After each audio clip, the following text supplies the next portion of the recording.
تاریخ کا جلدی رخ بدلا بدلا ہے ہمیں دیوانوں نے. بسم اللہ الرحمن الرحیم. برادران وطن اور مشرکانہ ماحول سے متاثر ہونے کی وجہ سے آج کل بہت سے مسلم گھرانوں کے اندر توہمات نے جڑ پکڑ رکھی ہے. مثال کے طور پر چپکلی گھر میں آ جائے تو ایمان کمزور ہوگا. اسی طرح سے جھاڑو کھڑی رکھ دی جائے تو گھر میں جھگڑے ہو گئے. اور اسی طرح سے کنگھی کھڑے ہو کر کی جائے تو نقصان ہوگا. تیل گر جائے تو نفع نہ ہوگا، ٹوٹا ہوگا، نقصان ہوگا. اسی طرح سے کسی کے گھر میں جامن کا درخت لگ جائے تو غربت آئیں گی، غریبی آئیں گی. لیکن یہ سب باتیں بے بنیاد ہے، ان کی کوئی اصل نہیں ہے.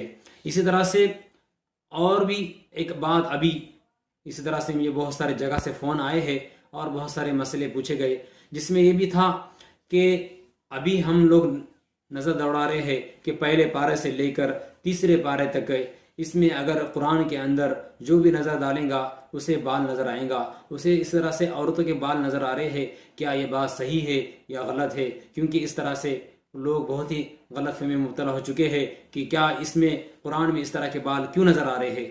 لیکن یہ سب باتیں بے بنیاد ہے، غلط ہے. کیونکہ نافع اور زار، نفع دینے والی ذات اور نقصان دینے والی ذات صرف اور صرف خدا کی ہے. اس کے علاوہ کوئی نہیں ہو سکتا. اگر شریعت نے کسی عمل کا نفع یا نقصان بتایا ہے تو اس کے پیچھے اللہ کا ہی حکم کار فرما ہوتا ہے.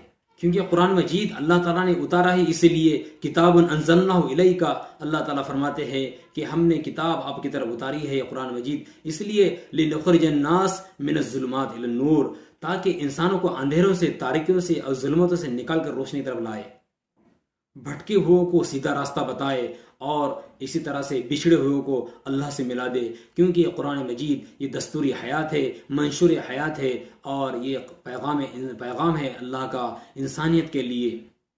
یہ ایسی کتاب ہے جس کے بارے میں اللہ تعالیٰ نے فرمایا ہدی للناس، ہم نے انسانوں کی ہدایت کے لیے یہ کلام مجید کو اتارا ہے. اس لیے اس کا دیکھنا بھی عبادت ہے، اس کا پڑھنا بھی عبادت ہے، اس کا پڑھانا بھی عبادت ہے، اس کا سننا بھی عبادت ہے، اس کا سنانا بھی عبادت ہے، اس کا حفظ کرنا بھی اس سے بڑا افضل ترین عبادت ہے. اس لیے میرے عزیز دوستو، اس طرح کی غلط باتوں سے بچتے رہے، اس لیے کہ لوگوں میں اس طرح کی باتیں ہوتی رہتی ہے. اور ایسی جب باتیں آپ کے سامنے آئے تو فوراً آپ کے اپنے قریبی علاقے کے علماء کرام سے پوچھتے رہے اور ان سے مشورے طلب کرتے رہے. کیونکہ قرآن مجید اللہ تعالیٰ نے لوگوں کی ہدایت کے لیے اتارا ہے. اب لوگ پڑھنے کے بجائے اسے خالی ورق گردانی کرتے بیٹھے ہوئے ہیں. اس لیے ہم اس طرح کے ورق گردانی نہ کریں، بلکہ قرآن مجید پڑھے اور اس پر عمل کرے. اللہ تعالیٰ سے دعا ہے کہ اللہ تعالیٰ ہمیں عمل کرنے کی توفیق عطا فرمائے. اللہ تعالیٰ ہمیں قرآن مجید کا حافظ بنائے، قرآن مجید کا عامل بنائے، اور اللہ تعالیٰ قرآن مجید کو ہمارے سینوں میں جب تک ہم حیات رہے ہمارے سینوں میں محفوظ رکھے اور قیامت تک محفوظ رکھے.